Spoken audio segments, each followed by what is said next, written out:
Jo he d'agrair al grup municipal del PP que mantenen viva la meva capacitat de sorprendre, perquè és que cada dia me sorprenen més.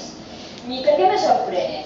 Me sorprenen perquè s'estranyen que això vaig al ple avui, però és que això hauria d'haver anat al ple quan se plantejaven les conforletes, com bé han dit els informes de secretaria i de conselleria. Perquè no estem parlant de calderilla, Vicent, no estem parlant de calderilla, estem parlant de més de 16 milions d'euros. I possiblement, si es feu com es va fer, era una eixida més endavant per a endeutar-se més encara, quan possiblement Conselleria haver dit que no tenim capacitat, ja estaven prou exhaustes les arques municipals com per a endeutar-se més. Però no, és que és molt curiós que parleu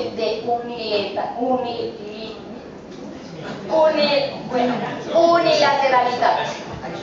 Ja està clar, no? Quan vosaltres agafareu i feu unes conforletes sense més tràmit, vull dir, i així els milions d'euros eren com calderilla, com el que me gasto jo quan vaig al quiosco, i passen les coses que passen.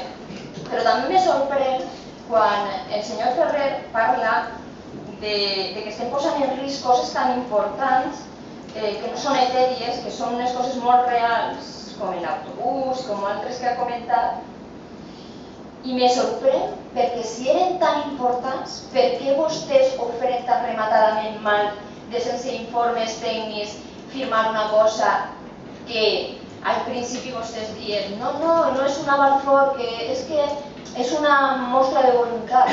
Tan mostra de voluntat que l'informe jurídic municipal y el del Servicio de Asesoramiento Municipal y Gestión de Habilitados Nacionales de la Conselleria de Presidència diu no, vostè pot demanar el procés per a declarar nul el fet administratiu perquè el que va signar el compromís, en aquest cas va ser de forma unilateral el senyor alcalde d'aquell moment, Manuel Álvaro, no era el competent, no era el que per esta tramitació havia de firmar les conforletes. És a dir, és increïble que si eren coses tan importants no s'haguera cuidat més el procediment administratiu i que si tan unilaterals són ara que no comptem en el banc, que vostès no tingueren en compte a la resta del plenari que no sabia res de les conforletes i que de sobte en esta legislatura han començat a aflorar conforletes.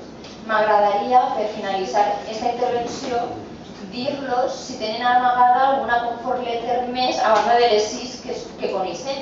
Supose que no, perquè confien en el bon treball dels treballadors municipals i de l'empresa que han estat a la cerca de conforletes, però com cada volta que hem parlat del tema diu no, i potser n'hi ha alguna més, per qui s'ha debatut el tema, si n'hi ha alguna més, m'agradaria que ens informaren.